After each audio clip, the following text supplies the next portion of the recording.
o Eterno Egito. Por séculos, os deuses protegeram as suas terras. E então, Akenaton, o faraó rebelde, afastou-se dos deuses e abalou as fundações do país mais poderoso da terra, até que ele quase caiu.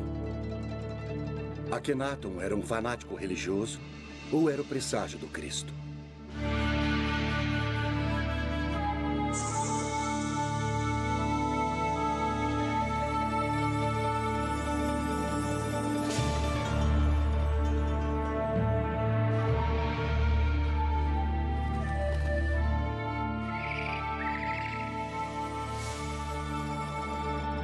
Os grandes egípcios.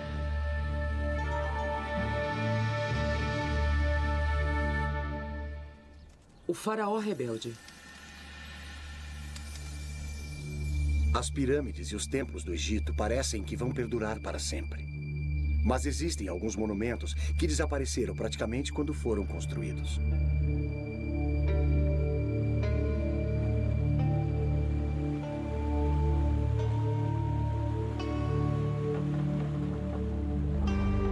A 322 quilômetros da pirâmide de Gizé está Amarna.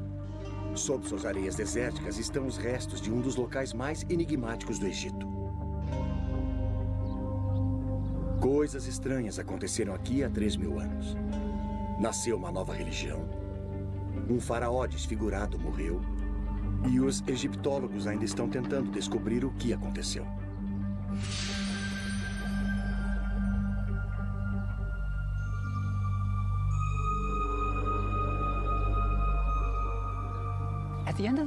No final do século passado, Sir Flinders Petrie, o fundador da egiptologia moderna, descobriu uma grande cidade perdida no deserto.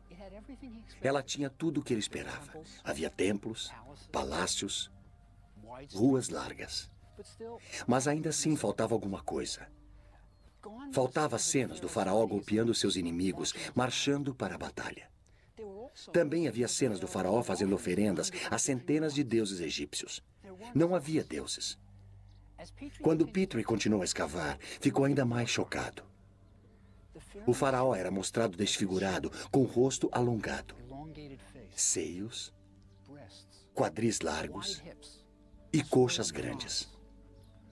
Durante 1000 anos, os faraós foram retratados como jovens vigorosos, musculosos, prontos para a batalha. Este faraó era retratado desfigurado. Era quase como se uma criatura de outro planeta tivesse sido deixada no deserto egípcio.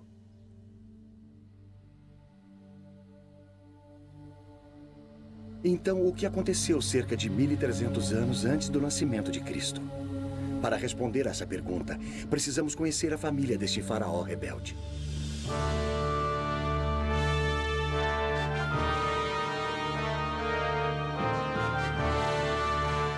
Era a época mais gloriosa do Egito.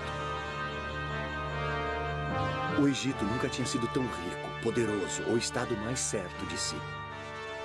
Ao longo de todo o Nilo, artífices construíam grandes templos para homenagear as centenas de deuses. Se agradassem aos deuses, o Egito prosperaria.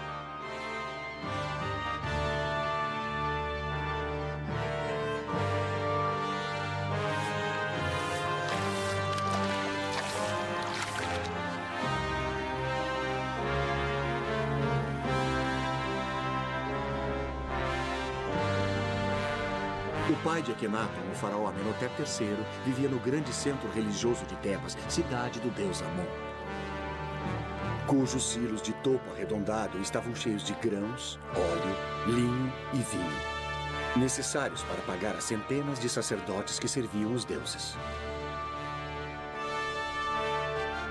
Havia uma só principal indústria na cidade, a religião. E bem no centro de tudo estava Amenhotep III. Suas duas colossais estátuas ainda se encontram na planície de Tebas. Uma vez elas guardaram um grande templo, que agora encontra-se sob o solo. Toda a glória e riqueza de Tebas logo seriam abaladas por uma revolução como jamais vista.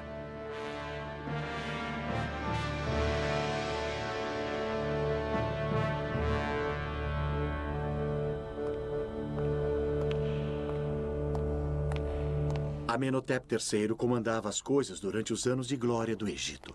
Então não é de surpreender que a maior estátua do Museu do Cairo seja dele, com a sua família.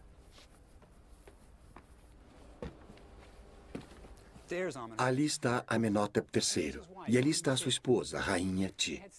Eles tinham 6 filhos, e o importante era como as crianças eram tratadas. 4 eram meninas. Ali está uma delas. A estátua é uma espécie de retrato de família, e todas as 4 filhas receberam títulos importantes. Também havia um filho, Tutmosis. Ele recebeu o título de alto sacerdote de Mênfis. E havia mais um filho chamado Amenhotep, em honra ao pai. Ele não está nesta estátua. Ele não está presente em nenhum registro real. Há um verdadeiro mistério aqui. Por que a família real ignorava completamente o seu filho mais novo? Mesmo durante a sua tenra infância, parecia haver algo de errado. Talvez ele fosse apenas uma criança estranha com ideias estranhas.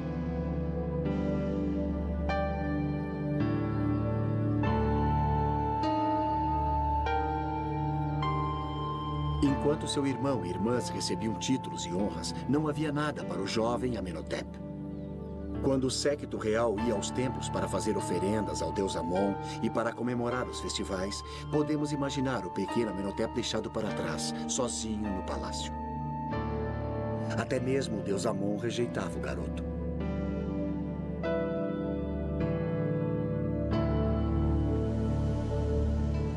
Então, o jovem príncipe foi excluído das cerimônias nos templos, onde seu irmão e suas irmãs faziam oferendas aos deuses. Tudo girava em torno dos templos e seus milhares de sacerdotes.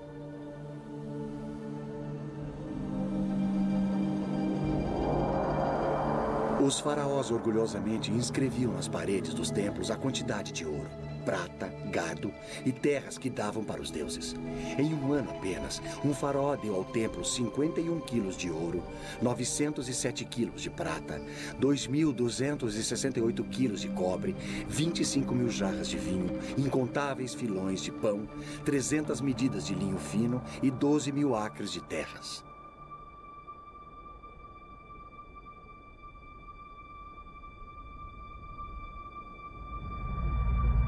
Este era um mundo que rejeitava o pequeno garoto, mas as coisas estavam para mudar. Depois do faraó, a pessoa mais importante da família real era a Rainha Ti, a grande esposa do rei. Quando Amenhotep III casou com Ti, ele enviou o que então foram os primeiros telegramas do mundo. Proclamações de casamento esculpidas em placas em forma de escaravelho e enviadas a países estrangeiros. Elas diziam: tomei uma esposa, a Rainha Ti, senhora das 2 terras. Seus pais são Uia e Tuia.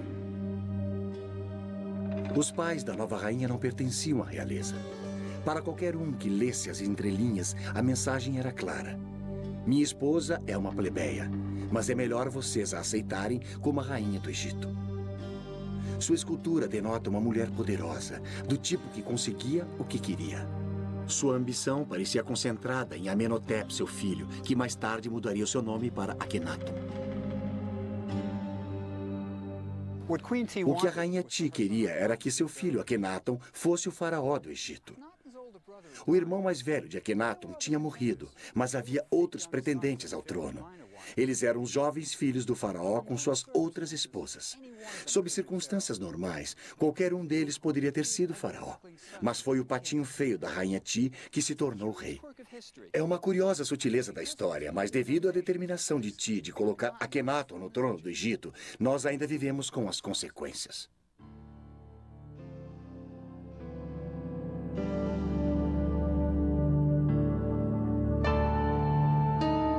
A múmia de Amenhotep III nos dá uma pista de como seu filho Akhenaton se tornou faraó. A múmia revela um homem velho, gordo e careca, com péssima saúde. Os dentes do faraó podem ter sido a causa do período mais estranho de toda a história egípcia. Eles estão em péssimas condições. Amenhotep III pode ter vivido com tamanha dor nos últimos anos de sua vida, que pode ter sido difícil ele executar os seus deveres de faraó. Tanto os plebeus como os reis eram vítimas de sua dieta.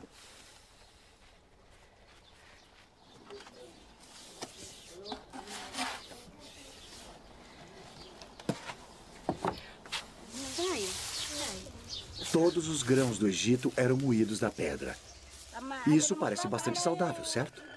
Errado.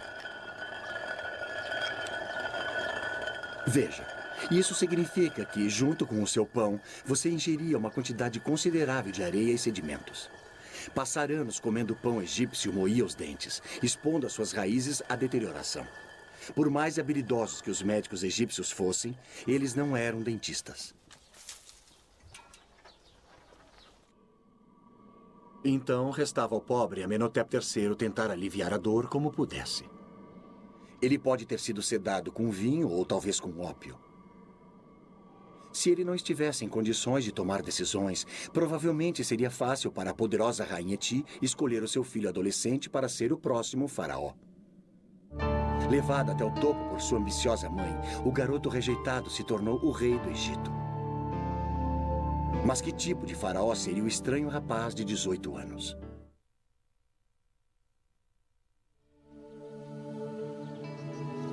O nível de singularidade do novo faraó ficou claro nos primeiros anos do reinado de Akhenaton, quando ele começou a construir o seu próprio templo em Karnak, o centro religioso de Tebas.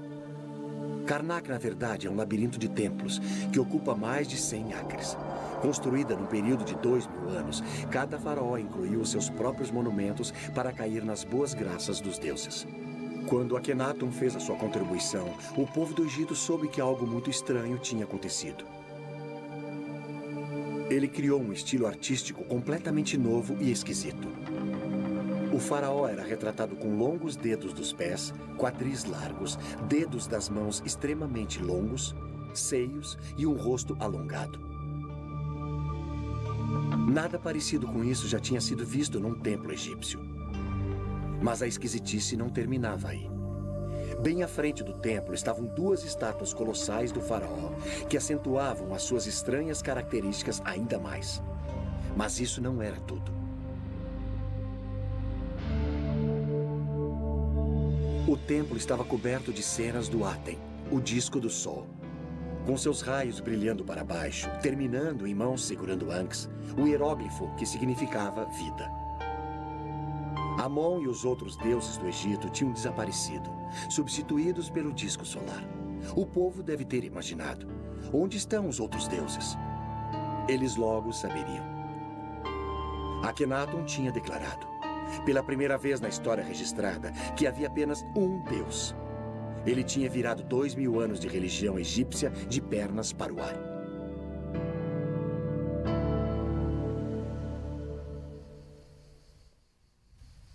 No início deste século, escavadores encontraram uma grande quantidade de blocos esculpidos que tinham sido reutilizados como enchimento na construção de um projeto de um faraó posterior. Esses blocos tornaram-se conhecidos por Talot, derivado do número arábico moderno 3, pois todos os blocos mediam cerca de 3 palmos. Com o passar dos anos, os escavadores encontraram mais de 40 mil blocos, mas faltavam tantos pedaços que ninguém conseguia reconstruir os templos. Os blocos foram mantidos guardados para o dia em que aparecesse alguém que pudesse dar algum sentido a eles. Em 1965, Ray Winfield Smith, um homem de negócios norte-americano, concebeu o plano de criar em papel o que não pôde ser montado em pedra. 0127 14606. Sua ideia era fotografar todo e cada bloco, mesmo aqueles que foram parar nas coleções particulares e nos museus em todo o mundo. As fotografias se tornaram peças de um quebra-cabeças gigante. E com a ajuda de um computador, a equipe de Smith reconstruiu os templos no papel. Primeiro, eles numeraram cada bloco. Depois, o número e a descrição de cada bloco foi colocado no computador. Em 1965, isso era altíssima tecnologia. Se um pedaço tivesse a cabeça de um faraó, olhando para a esquerda e terminando no pescoço, o computador procurava pelos blocos que tivessem o corpo de um rei que começasse no pescoço. Quando o computador encontrou os blocos que eram possíveis combinações, Smith pegava as fotografias e as juntava para ver se encaixavam. Quando faltava um bloco, um artista completava a cena que faltava. O projeto continuou por 6 anos. A reconstrução feita pelo computador ajudou os egiptólogos a descobrirem o que estava acontecendo. O garoto que fora posto de lado agora estava no comando. Como faraó, Akhenaton não podia mais ser excluído dos festivais religiosos. E havia muitos deles. Durante o festival de Opet, as estátuas dos 3 principais deuses de Tebas, Amon, Mut e Hansu, eram carregadas do templo de Karnak até o templo de Luxor. A ocasião requeria muitos dias de danças, cantoria e festas. Eu frequentemente imagino por que Akhenaton mudou tudo. Ele era o rei do Egito, por que balançar o barco? Mas se estivermos certos a respeito dele ser uma criança rejeitada, isso explicaria tudo. Ele era como a Cinderela. Quando seu irmão e irmãs iam aos festivais religiosos, ele era deixado em casa. E vejam o que ele estava perdendo. O maior espetáculo da Terra.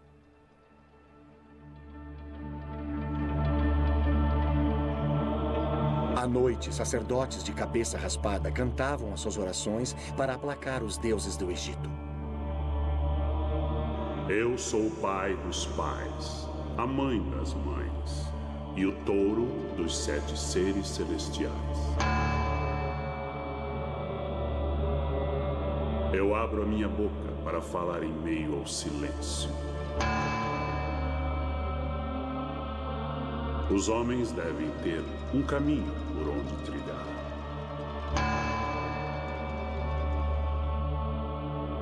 Estas eram cerimônias maravilhosas, e o jovem Akhenaton as estava perdendo.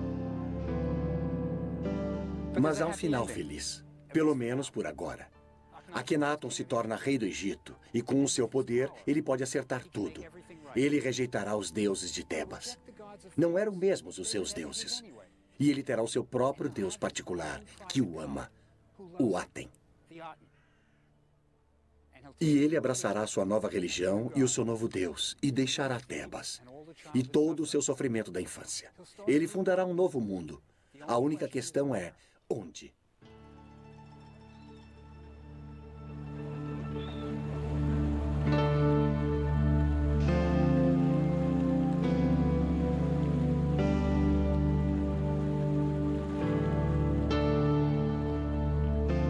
A resposta para a pergunta sobre o local onde Akhenaton deve começar a sua nova vida veio no 5º ano de seu reinado e do próprio Aten.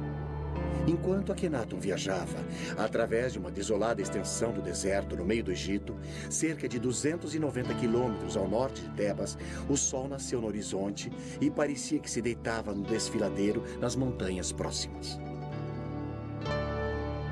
O hieróglifo, que significa horizonte, era o sol se deitando no desfiladeiro de uma montanha. O horizonte significava o início e o fim.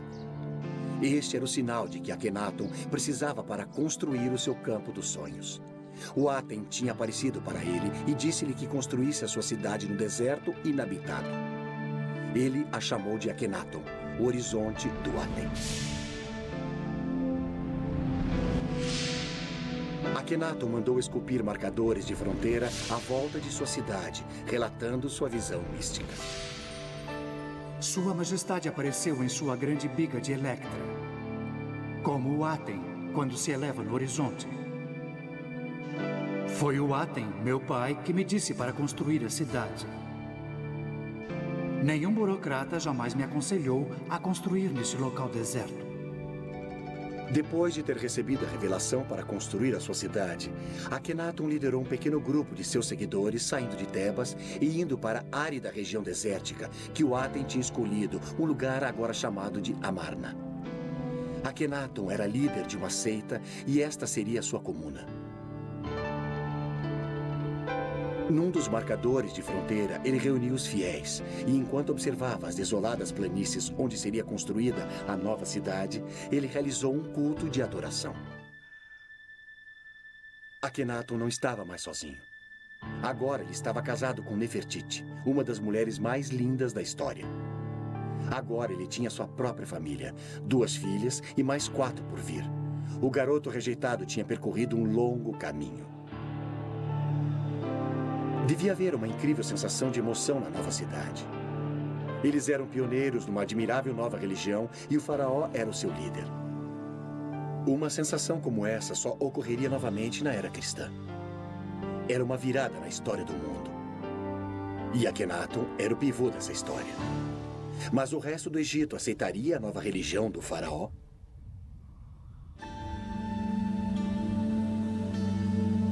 As mudanças do faraó rebelde causaram uma grande revolução. E um homem que realmente foi pego no meio da revolução religiosa foi Ramosa, o prefeito de Tebas.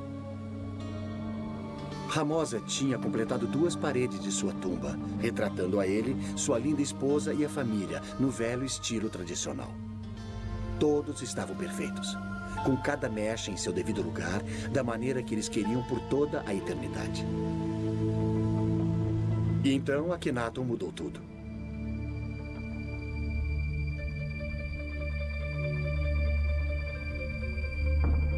Desesperado para ser politicamente correto, Ramosa começou a completar a sua tumba no novo estilo, retratando Akhenaton e até Ramosa com um queixo alongado e nariz aquilino. Povos de todo o Oriente Médio reverenciavam Akhenaton. Ramosa também se retratou com colares de ouro, talvez a sua recompensa por mudar para o novo deus. Ou era um suborno para manter as aparências. O velho Ramosa morreu antes de completar a sua tumba, e a procissão funerária que o enterrou foi rapidamente pintada na parede. Ramosa tinha um pé na religião antiga e um pé na nova. Você imagina o que ele pensou que iria lhe acontecer na próxima vida, ou se é que havia mesmo a próxima vida. Mas Ramosa não era o único que tinha perguntas.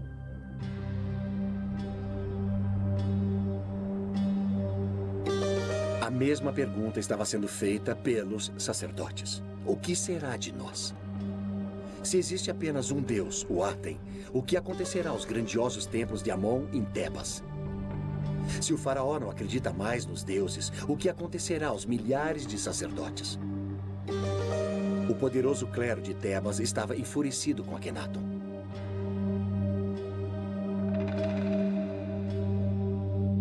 O faraó rebelde tinha declarado seus deuses extintos, tinha desertado da capital religiosa do Egito e jurou nunca mais voltar. As oferendas reais aos templos tinham se acabado. Não haveria mais doações aos templos dos prisioneiros capturados nas guerras. Os recursos do Egito estavam se esvaindo das cidades instituídas e indo para o deserto para construir a nova cidade do faraó. Mas não eram apenas os sacerdotes que sofriam por causa da nova religião.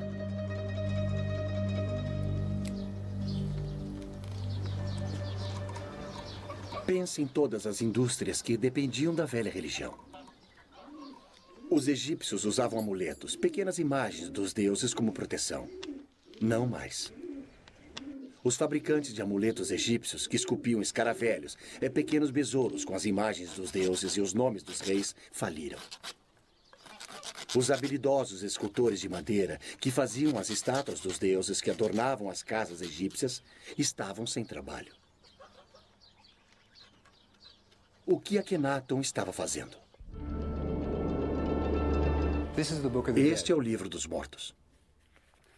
Olha aqui. Lá está o falecido. Você pode ver o que ele está segurando na mão? É o seu coração. O coração era muito importante para os egípcios. Eles acreditavam que se pensava com o coração. E isso até que faz sentido. Quando você fica emocionado, é o seu coração que bate rápido, não o seu cérebro. É por isso que no Dia dos Namorados você dá corações de chocolate e não cérebros de chocolate. E olha aqui, estes 4 deuses, eles estão protegendo os órgãos internos do falecido.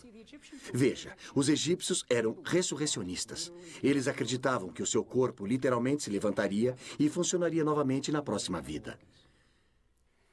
Então, você tinha de ter um corpo completo, incluindo seus órgãos internos.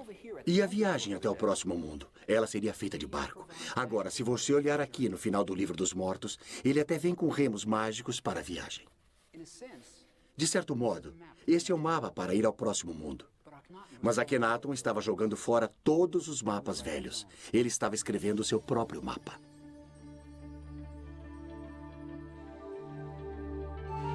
Antes de Akhenaton, as paredes das tumbas egípcias retratavam um próximo mundo muito parecido com este.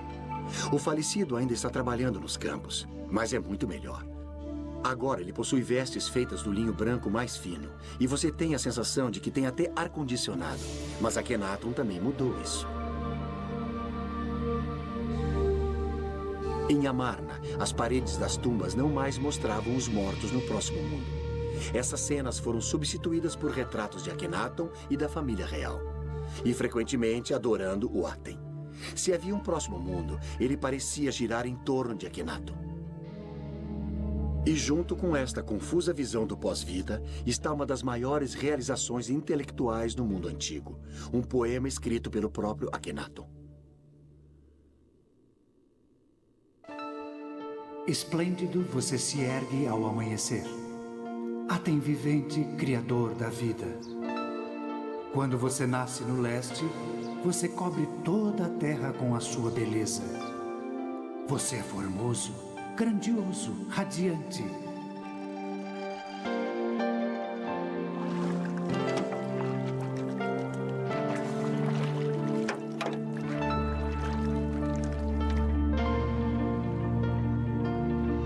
Quando você se põe no oeste, a terra fica na escuridão, como na morte.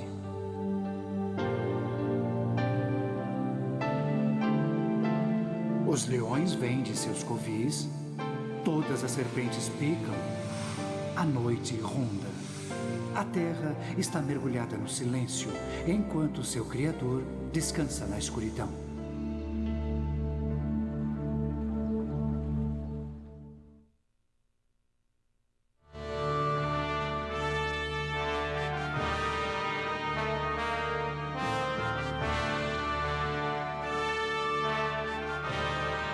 A religião não foi a única coisa que Akhenaton mudou. 1000 anos de arte foram jogados fora. Antes de Akhenaton, a arte egípcia mal tinha mudado com o passar dos séculos. Nós estamos acostumados com mudanças de estilo artístico quase todo ano. No Egito, a arte era para a eternidade. As mudanças eram para ser evitadas. A estátua de um faraó de 2500 anos antes de Cristo não é radicalmente diferente de uma estátua feita 2000 anos depois.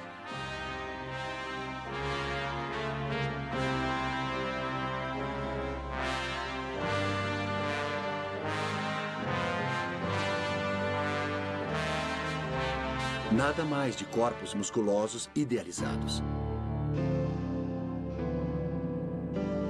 Akhenaton é mostrado com suas verrugas e tudo mais. O slogan da era de Akhenaton era "Vivendo na Verdade". Se o faraó fosse deformado, que fosse mostrado dessa maneira. Nem mesmo a linda Nefertiti estava isenta da nova política da verdade na arte. O famoso busto de Nefertiti é um símbolo de beleza em todo o mundo. Mas enquanto amadurecida, até ela foi retratada com uma má postura e um corpo envelhecido.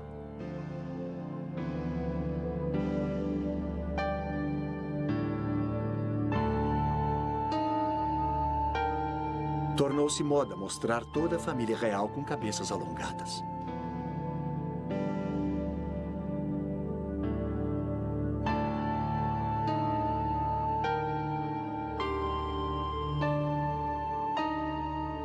A nova arte não era libertadora apenas para Akhenaton, mas dava aos artistas de Amarna uma nova liberdade.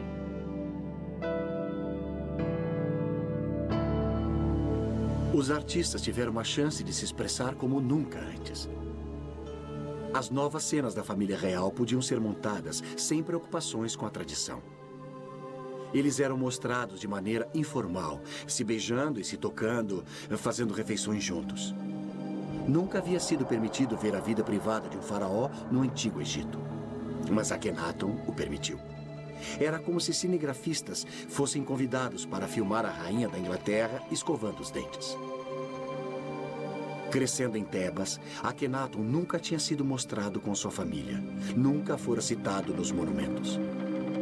Agora, aqui em Amarna, ele podia sair do armário e dizer: "Me aceitem como eu sou." Pela primeira vez em sua vida, Akhenaton podia ser ele mesmo. Terminada, Amarna era um cenário teatral para comemorar o reinado de Akhenaton. O garoto rejeitado tinha percorrido um longo caminho. Sobre a estrada, uma ponte ligava o palácio à área do templo. Aqui, Akhenaton e Nefertiti apareciam diante do povo numa sacada chamada de Janela das Aparições, atirando ornamentos de ouro e outros presentes àqueles que eles queriam honrar. A cidade cresceu, chegando a mais de 10.000 habitantes. Havia barqueiros, burocratas, mercadores, artesãos, sacerdotes e suas famílias.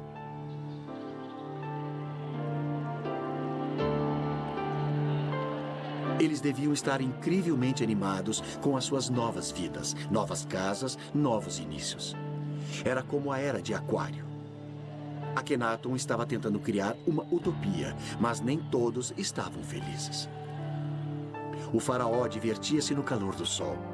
Mas alguns enviados estrangeiros que foram à sua corte voltaram para casa com queimaduras causadas pelo sol. Um rei da Síria escreveu a Akhenaton: "Por que os meus mensageiros têm de ficar sob o sol escaldante? Eles irão morrer ao sol. Se faz bem ao rei ficar ao sol, que ele fique lá e morra ao sol."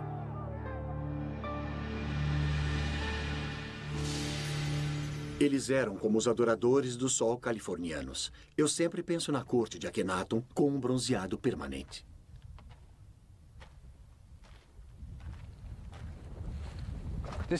Foi ali que tudo aconteceu. Akhenaton realmente andou por esta rua e um de seus seguidores viveu nesta casa. Akhenaton provavelmente o recompensou com presentes de ouro. Ele queria que seus seguidores ficassem felizes. Veja, Akhenaton era como um filho de hippies dos anos 60. Ele queria que todos fossem felizes, que tudo fosse lindo, que todos amassem uns aos outros. Infelizmente, o mundo não funciona assim. Akhenaton tinha ficado isolado por tempo demais. Ele não entendia as pessoas. Ele tinha criado uma religião linda e idealista, muito adiante de seu tempo. Mas o povo simplesmente não entendeu. Eles estavam acostumados aos deuses que podiam ver, esculpidos da rocha. Deuses com lindos corpos de homens e mulheres e cabeças de animais.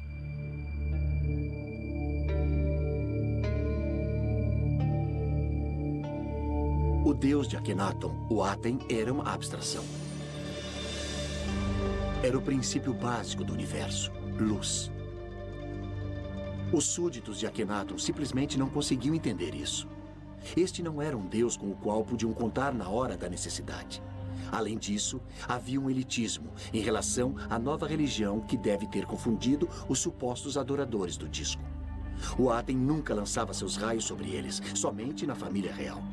O Aten era o deus pessoal de Akhenaton, dando ao rei desenfreados amor e amparo. Talvez ele tenha substituído o pai que o tinha empurrado para um segundo plano. Eram Akhenaton e a sua família que adoravam o Aten. Todos os outros tinham de se contentar com a luz refletida de Akhenaton. É quase como que se a nova religião viesse em dois tamanhos, plebeu e king size. Nesta cidade sagrada no deserto, Akhenaton foi tirado do sofrimento que tinha experimentado na sua infância em Tebas. Mas ele também foi tirado da realidade. Havia problemas no paraíso. O Egito estava morrendo. Por mais de 10 anos, Akhenaton tinha vivido na sua amada Amarna, com seus pensamentos voltados para a religião e para o seu deus pessoal, o Aten. Mas ninguém ficou cuidando da loja. Era como se o presidente dos Estados Unidos tivesse mudado a sede do Congresso para o Wyoming e começasse a escrever poesias. O exército do Egito, que um dia fora grandioso, tinha enfraquecido. Os países estrangeiros não mais mandavam tributos. Dos remotos postos avançados na Síria e no Líbano, os embaixadores estrangeiros do Egito escreveram ao rei dizendo que não mais eram respeitados. Cartas escritas por um de seus príncipes leais, Reboti, falam da falta de respeito por Akhenaton e pelo próprio Reboti. Escrevendo de sua posição fortificada, ele pleiteou: Eles conspiram entre eles. E assim sendo, receio não haver quem possa me resgatar de suas mãos. Como um pássaro preso na rede, eu me encontro. É preciso lembrar como Reboti estava isolado. Para os soldados egípcios chegarem a ele, teriam de marchar através de Gaza, Canaã, até o Vale de Beká, na Síria, e depois para o norte. Este sempre era um território hostil.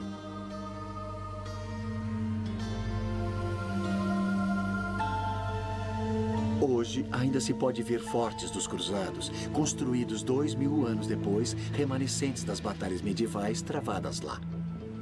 Era dali que Reboti estava escrevendo. Se o exército egípcio não o salvasse, ninguém o salvaria. Reboti escreveu repetidas vezes, falando a Akhenaton sobre a posição enfraquecida dos egípcios e pedindo reforços. Sua última carta não foi respondida. A dominação egípcia sobre o Oriente Próximo tinha lhe escapado, e Akhenaton parecia não saber ou não se importar.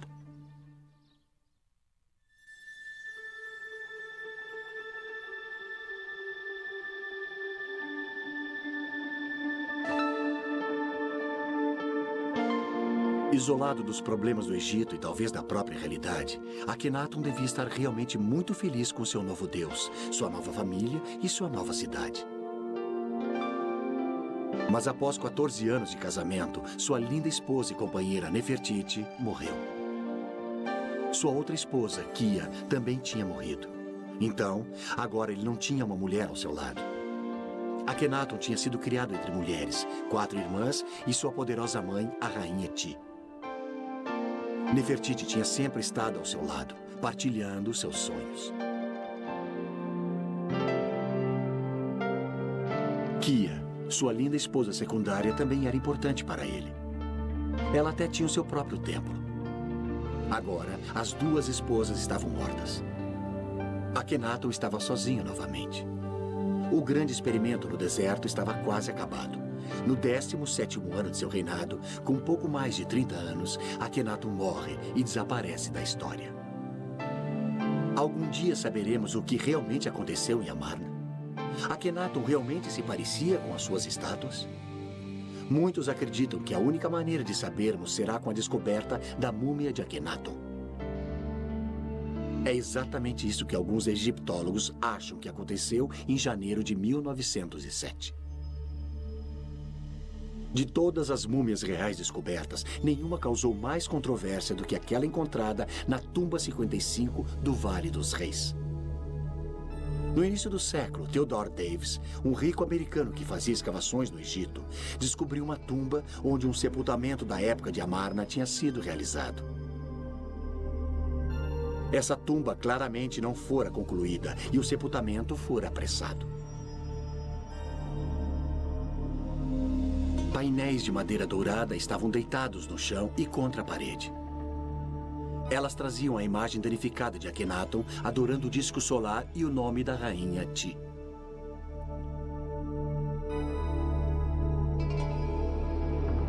Em um nicho estavam 4 lindos potes de alabastro que guardavam os órgãos internos da múmia. Deitado no chão, um lindo caixão, porém muito danificado, feito de milhares de incrustações e pedras semipreciosas na forma de asas protetoras. Mas as cártulas contendo o nome do seu ocupante tinham sido arrancadas. Todos envolvidos na escavação da tumba acreditavam que poderiam identificar a múmia dentro do esquife, uma vez que a sua tampa fosse aberta e as inscrições nas bandagens ou as joias fossem examinadas. Quando chegou o dia de desembrulhá-la, todos os presentes sentiam a importância histórica do evento. Eles iriam ser os primeiros em mais de 3.000 anos a ver o rosto de um rei ou rainha do Egito. Quando abriram a tampa do esquife, viram uma múmia envolta em folhas de ouro. Mas quando começaram a desembrulhar a múmia, aconteceu algo digno de um filme de terror. Assim que a tocaram, ela se transformou em pó, deixando-os com uma pilha de ossos desarticulados no fundo do esquife. Mas sob o esqueleto, a última folha de ouro parecia ter o nome de Akhenaton, meio danificado. Sua pelvis era larga como a de uma mulher, mas nas suas estátuas, Akhenaton sempre tinha sido mostrado com uma pelvis larga. A cabeça da múmia era alongada como a de Akhenaton. Tudo parecia se encaixar perfeitamente. Alguns dos presentes estavam absolutamente convencidos de que tinham encontrado a múmia de Akhenaton. Mas ainda hoje a identidade da múmia da tumba 55 é um mistério. A palavra final do porquê Akhenaton e a família real eram mostrados deformados pode ser dada agora por um grupo de cientistas que estuda uma doença chamada Síndrome de Marfan, um defeito genético que danifica o tecido conjuntivo do corpo. Abraham Lincoln provavelmente sofria da Síndrome de Marfan. Alguns de seus sintomas são rosto alongado, queixo protuberante, dedos das mãos e dos pés alongados e olhos estranhos. Parece com um faraó que você conhece? E se Akhenaton era portador desse defeito genético, cada uma de suas filhas teria uma chance de 50% de herdá-lo. E isso pode explicar por que todos são mostrados com sintomas semelhantes.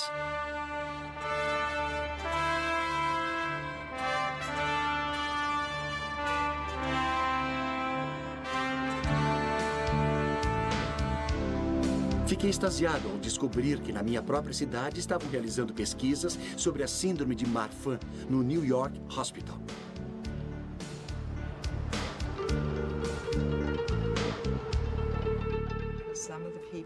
A doutora Jessica Davis é uma das maiores especialistas do mundo na síndrome de Marfan.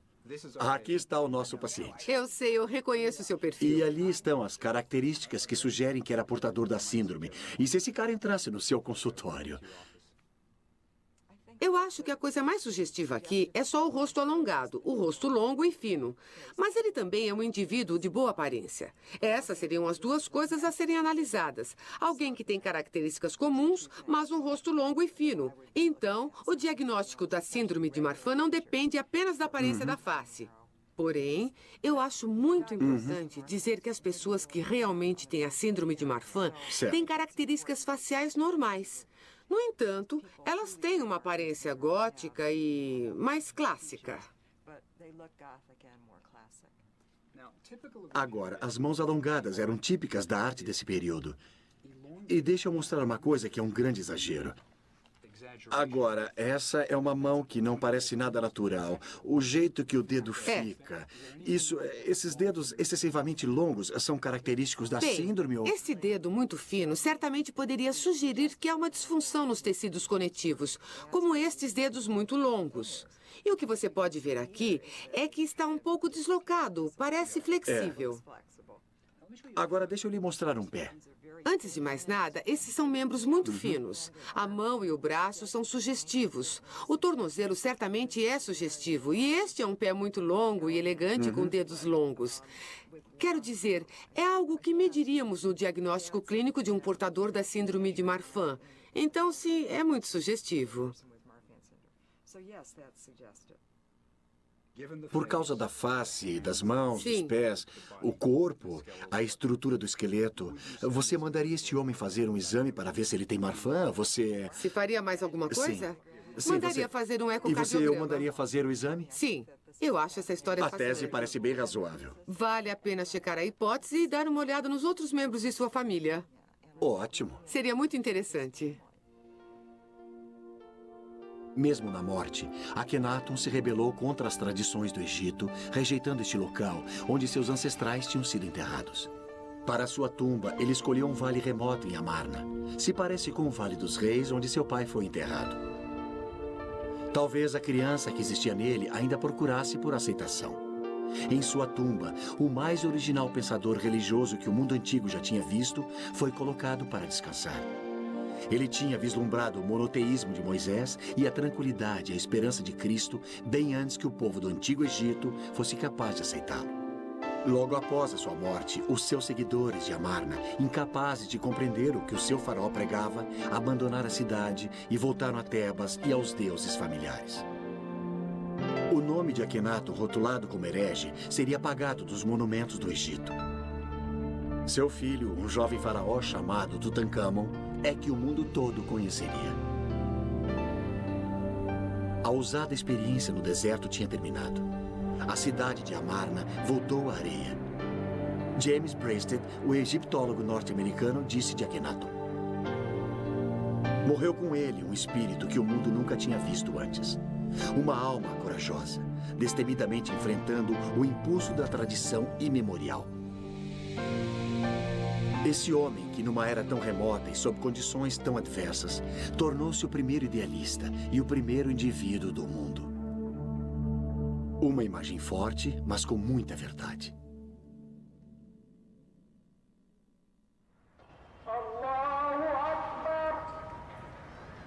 Há 3.000 anos, Akhenaton, o faraó rebelde, insultou os habitantes do Vale do Nilo, pregando a existência de um único Deus. Mas menos de 100 anos após a morte de Akhenaton, Moisés pregaria um só Deus, o monoteísmo, nas margens do Nilo aos israelitas. Hoje, milhares de egípcios ouvem os muezins e mesquitas afirmarem que existe um Deus apenas, e Alá é o seu nome. A ideia de um Deus único, uma vez a crença radical de um herege isolado, agora é adotada por muçulmanos, cristãos e judeus em todo o mundo. A visão de Akhenaton continua a viver.